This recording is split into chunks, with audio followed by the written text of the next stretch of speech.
धन धन सदगुरु तेरा ही आसरा। Hello dear students, I am your computer teacher Rohin Insa. Welcome to my channel.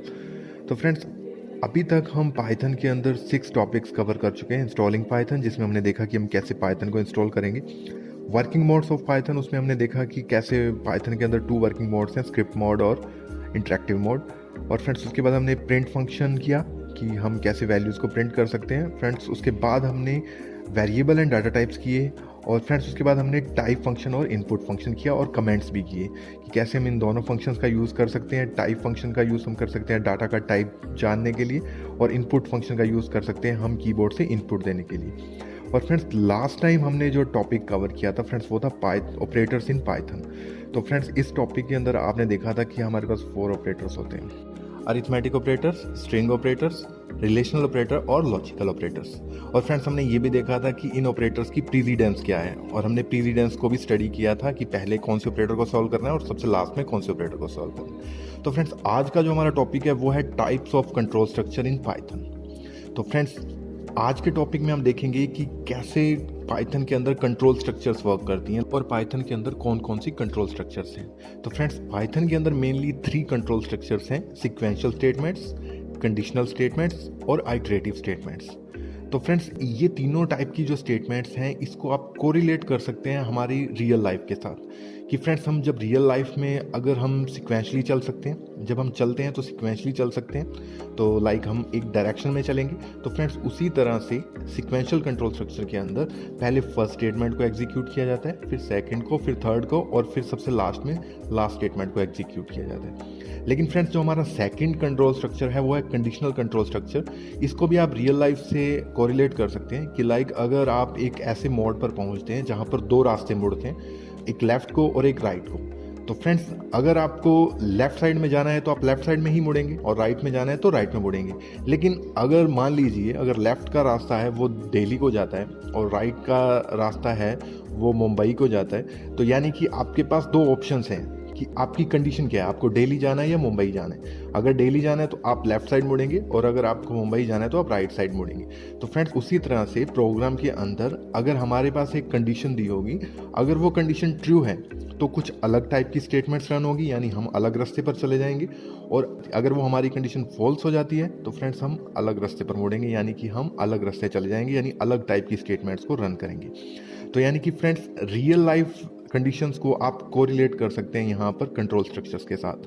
और फ्रेंड्स, उसके बाद फिर आती है आपकी आइटरेटिव कंट्रोल स्ट्रक्चर। तो फ्रेंड्स, अगर आपको एक स्टेटमेंट को बार बार रन करना है या ग्रुप ऑफ स्टेटमेंट्स को बार बार रन करना है, तो फ्रेंड्स आप आइटरेटिव कंट्रोल स्ट्रक्चर का यूज़ करेंगे। तो फ्रेंड्स, इसको भी आप रियल लाइफ से कोरिलेट कर सकते हैं। लाइक कई बार हम बच्चों को बोल देते हैं कि आप गोल गोल घूमते रहिए, या बच्चे खुद ही ऐसा करने लगते हैं, तो वो एक तरह से एक सर्कुलर पाथ में घूमने लगते हैं। तो उसे हम आइटरेटिव कंट्रोल स्ट्रक्चर बोल सकते हैं, यानी कि वो एक सर्कुलर पाथ में बार बार रन कर रहे हैं, क्लॉकवाइज या एंटी क्लॉकवाइज रन कर रहे हैं। तो उसी तरह से फ्रेंड्स, हमारे यहाँ कंप्यूटर में भी अगर हमारे को ग्रुप ऑफ स्टेटमेंट्स, लाइक यहाँ पर हमारी 5 स्टेटमेंट्स दी हुई हैं, तो पहले फर्स्ट स्टेटमेंट रन होगी, स्टेटमेंट 1, फिर स्टेटमेंट 2, फिर स्टेटमेंट 3, फिर स्टेटमेंट 4, फिर स्टेटमेंट 5, और फिर से स्टेटमेंट 1 रन होने लगेगी। और फ्रेंड्स, यहाँ पर आपको लूप भी दिया हुआ है, 4 i इन रेंज 6।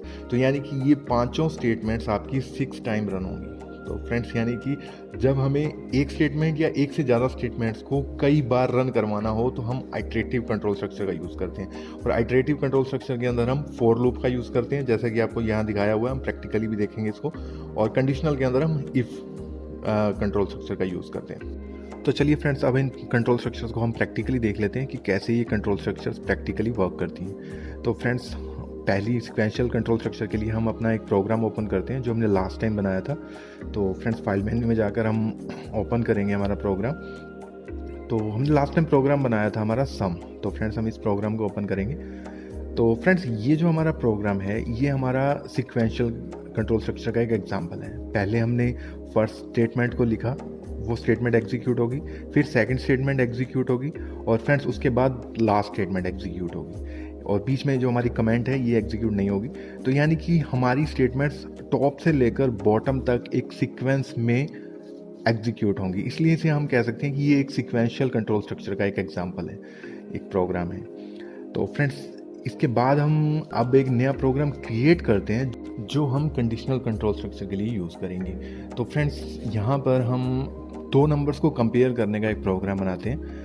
तो फ्रेंड्स चलिए पहले एक कमेंट लिखते हैं। आपको पता है कि हम कमेंट लिखने के लिए, सिंगल लाइन कमेंट लिखने के लिए हैश सिंबल का यूज़ करते हैं। तो फ्रेंड्स हम यहाँ कमेंट लिखेंगे program to compare two numbers. और फ्रेंड्स इसके बाद हमारा एक्चुअल प्रोग्राम यहाँ से स्टार्ट होगा। फर्स्ट हम एक वेरिएबल क्रिएट करेंगे a is equal to int, और फ्रेंड्स इसके अंदर हम इनपुट फंक्शन का यूज़ करेंगे ताकि हम कीबोर्ड से वैल्यूज़ एंटर कर सकें। तो फ्रेंड्स इसके अंदर हम मैसेज टाइप करेंगे एंटर फर्स्ट नंबर। तो फ्रेंड्स ये मैसेज हमें टर्मिनल पर डिस्प्ले होगा और यूज़र अपनी कीबोर्ड से वैल्यू एंटर कर पाएगा, फर्स्ट नंबर एंटर कर पाएगा। तो उसके बाद हम सेकंड वेरिएबल क्रिएट करते हैं b is equal to int input enter second number. और फ्रेंड्स हमने इंट इसलिए लगाया, आपको लास्ट वीडियो में हमने बताया था कि जो भी वैल्यूज़ होती हैं पाइथन के अंदर उन्हें python as a string consider करती है, तो उसे हमें इंटीजर में कन्वर्ट करना जरूरी है अगर वो हमारी न्यूमेरिक वैल्यू है। तो फ्रेंड्स यहाँ से हमारी कंडीशन शुरू होती है if a is equal to b। तो फ्रेंड्स इक्वल के लिए यहाँ पर हम डबल इक्वल का साइन लिखेंगे और फिर लिखेंगे कॉलन। और फ्रेंड्स यहाँ हम फिर मैसेज प्रिंट करेंगे प्रिंट। अगर ये कंडीशन ट्रू होती है, a और b इक्वल होते हैं, तो हम यहाँ पर मैसेज प्रिंट हो जाएगा बोथ नंबर्स आर इक्वल। तो फ्रेंड्स इसके बाद हम डबल कोट से इस मैसेज को क्लोज कर देंगे। और फ्रेंड्स इसके बाद हम इस प्रोग्राम को अब रन करेंगे। तो फ्रेंड्स इसको पहले सेव कर लें। तो सेव करते हैं हम इसको फ्रेंड्स कंपेयर नेम से सेव कर लेते हैं इसको हम। तो इसको हम लिख देंगे कंपेयर और इसको कर देंगे हम सेव। और फ्रेंड्स इसके बाद हम इस प्रोग्राम को अब रन करेंगे। तो फ्रेंड्स जैसे ही आप रन करेंगे तो फ्रेंड्स आपको प्रॉम्प्ट मिलेगा एंटर फर्स्ट नंबर, और आप एंटर करते हैं 25, फिर एंटर सेकंड नंबर 25। तो मैसेज प्रिंट होता है बोथ नंबर्स आर इक्वल। तो फ्रेंड्स ये हमारा फर्स्ट कंडीशनल कंट्रोल स्ट्रक्चर का एग्जांपल था। अगर हम यहाँ पर दोनों डिफरेंट नंबर इनपुट करते हैं 25 एंड 26, तो फ्रेंड्स आप देखेंगे कि हमें कोई मैसेज रिसीव नहीं होता, क्योंकि हमने अपने प्रोग्राम के अंदर ये नहीं बताया कि अगर दोनों नंबर इक्वल ना हो तो क्या हो। तो फ्रेंड्स उसके लिए हम प्रोग्राम को थोड़ा मॉडिफाई करते हैं, हम कंडीशन को चेंज करते हैं if a is greater than b।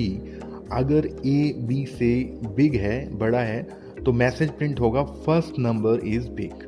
और फ्रेंड्स उसके बाद हम एल्स स्टेटमेंट का यूज़ करेंगे, यानी कि अगर हमारी इफ़ वाली कंडीशन ट्रू नहीं होती तो उसके अलावा कोई भी कंडीशन हो तो ये मैसेज प्रिंट होगा। तो हम मैसेज यहाँ पर लिखते हैं print second number is big.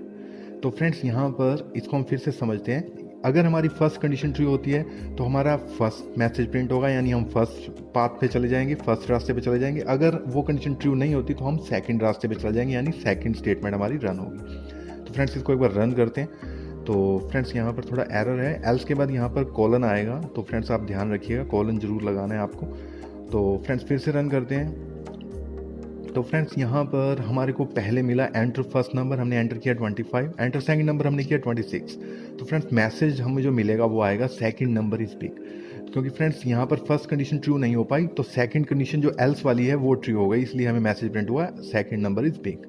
तो फ्रेंड्स फिर से रन करते हैं। इस बार हम फर्स्ट नंबर को बड़ा एंटर करते हैं और सेकंड नंबर छोटा एंटर करते हैं। तो फ्रेंड्स इस बार हमारा फर्स्ट स्टेटमेंट रन होगा फर्स्ट नंबर इज बिग, क्योंकि फ्रेंड्स हमने फर्स्ट नंबर 26 एंटर किया था। तो यानी हमारी इफ़ वाली कंडीशन क्या हो गई, वो ट्रू हो गई, यानी कि हम फर्स्ट रास्ते पे चले गए, सेकंड रास्ता हम नहीं मुड़े।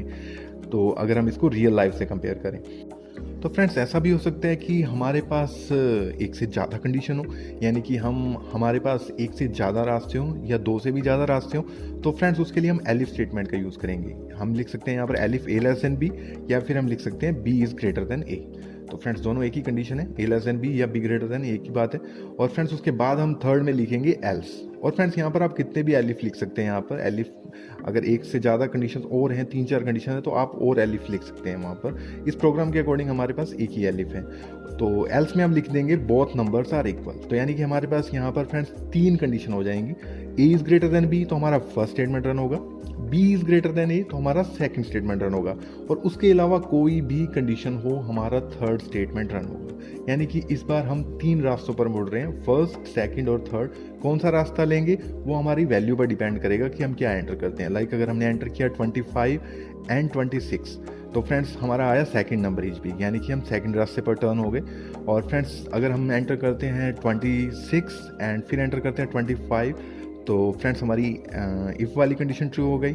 और अगर हम फिर से रन करते हैं और इस बार हम दोनों नंबर इक्वल एंटर करते हैं, लाइक 25 एंड 25, तो फ्रेंड्स हमारी दोनों कंडीशन फेल हो गई और हम थर्ड एल्स वाली कंडीशन में चले गए, बोथ नंबर्स आर इक्वल। तो यानी कि फ्रेंड्स अकॉर्डिंग टू प्रोग्राम हमारे पास कितनी कंडीशंस हैं, उसके अकॉर्डिंग हम उतने एलिफ स्टेटमेंट्स को यूज़ कर सकते हैं। तो फ्रेंड्स चलिए अब हम नेक्स्ट जो हमारी कंट्रोल स्ट्रक्चर है उसको देखते हैं, आइट्रेटिव कंट्रोल स्ट्रक्चर कि वो कैसे वर्क करती है। तो फ्रेंड्स उसके लिए हम न्यू फाइल फिर से क्रिएट कर लेते हैं और फ्रेंड्स उसको हम सेव कर लेते हैं लूप नेम से। लूप यानी कि एक रिपीटेटिव मोड में चलना।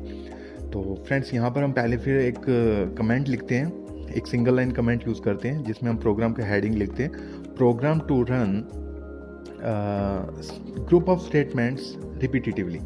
तो हम ग्रुप ऑफ स्टेटमेंट्स को या सिंगल स्टेटमेंट को बार बार रन करेंगे, हम उसका प्रोग्राम बना रहे हैं। तो फ्रेंड्स इसके बाद हमारा जो फर्स्ट एक्चुअल प्रोग्राम अब शुरू होगा, तो इसमें हम लिखेंगे 4। और मैंने फ्रेंड्स आपको पहले ही बताया था कि हम रिपीटिशन के लिए 4 का यूज़ करते हैं। तो फॉर आई इन रेंज 6। तो फ्रेंड्स आई यहाँ पर हमारा वेरिएबल है और रेंज एक फंक्शन है। तो फ्रेंड्स इसके बाद हम प्रिंट स्टेटमेंट यूज़ करेंगे, प्रिंट आई। तो जैसे ही हम रन करेंगे तो फ्रेंड्स एरर आया है फ्रेंड्स, यहाँ पर हम शायद में भी कोलन लगाना भूल गए यहाँ पर, तो कोलन लगा देंगे। तो फ्रेंड्स फिर से इसको रन करते हैं। तो फ्रेंड्स रन करने के बाद फिर से एरर आ रहा है, मे बी यहाँ पर कोई और एरर है फ्रेंड्स, यहाँ पर रेंज का स्पेलिंग गलत हो गया है। तो फ्रेंड्स इस बार अगर हम रन करेंगे तो हमें वैल्यू रिसीव होगी 0 to 5, क्योंकि फ्रेंड्स फॉर लूप जो होता है हमारा वो हमेशा 0 से स्टार्ट होता है और जो हमारी मैक्सिमम वैल्यू हमने दी है उसे लाइक 6 दिया है, तो उससे एक कम तक जाता है। तो 0 to 5 जाएगा, यानी 6 वैल्यूज हो जाएंगी। अगर हम इसे 1 से स्टार्ट करना है तो हमें टाइप करना पड़ेगा 1,6। तो फ्रेंड्स इस बार ये प्रोग्राम अगर हम रन करेंगे तो जो आउटपुट आएगा वो आएगा 1 to 5, लेकिन इस बार भी 6 तक नहीं जाएगा, 5 तक ही जाएगा। तो फ्रेंड्स यहाँ पर वैसे 1 का गैप आ रहा है, अगर हम चाहें तो यहाँ पर गैप को 2 का भी कर सकते हैं। तो फ्रेंड्स इस बार अगर हम रन करेंगे तो फ्रेंड्स आपको 2 का गैप मिलेगा, 1 3 5। तो फ्रेंड्स यहाँ पर हम मैक्सिमम वैल्यू को एक बार 10 कर देते हैं ताकि हम और अच्छे से इसको समझ पाएँ। तो इस बार आप देख रहे हैं गैप आ रहा है 1 3 5 7 9। तो फ्रेंड्स अगर हम चाहें तो 3 का भी गैप कर सकते हैं। तो फ्रेंड्स यहाँ पर हम 2 की जगह कर देंगे 3। तो फ्रेंड्स इस बार रन करेंगे तो हमें रिसीव होगा 1 4 7, यानी कि 3 का गैप आएगा। और फ्रेंड्स 10 प्रिंट नहीं होगा क्योंकि वो लास्ट नंबर है, उससे एक कम तक प्रिंट होगा। और 9 हम प्रिंट करेंगे ही नहीं क्योंकि हमारा 3 का गैप है। और फ्रेंड्स हम यहाँ पर चाहें तो डायरेक्टली कोई मैसेज भी लिख सकते हैं, लाइक अगर हम यहाँ करते हैं प्रिंट कंप्यूटर, और तो फ्रेंड्स यहाँ पर हमारा 10 टाइम्स कंप्यूटर प्रिंट हो जाएगा। तो यानी कि अगर हम किसी मैसेज को भी 10 टाइम्स प्रिंट करवाना चाहें तो हम ऐसा कर सकते हैं। तो फ्रेंड्स अगर हम फिर से डायरेक्टली वेरिएबल को प्रिंट कर दें, लाइक आई लिखें, तो हमारी काउंटिंग आ जाएगी 0 to 9। तो फ्रेंड्स ये थी कंट्रोल स्ट्रक्चर्स कि कैसे कंट्रोल स्ट्रक्चर्स वर्क करती हैं पाइथन के अंदर। हमने देखा तीनों कंट्रोल स्ट्रक्चर्स को। तो फ्रेंड्स आज के लिए इतना ही, फिर मिलेंगे नेक्स्ट वीडियो में एक नए टॉपिक के साथ। तो friends please subscribe the channel and press that notification bell to get alerts of my upcoming videos. Thanks for watching friends.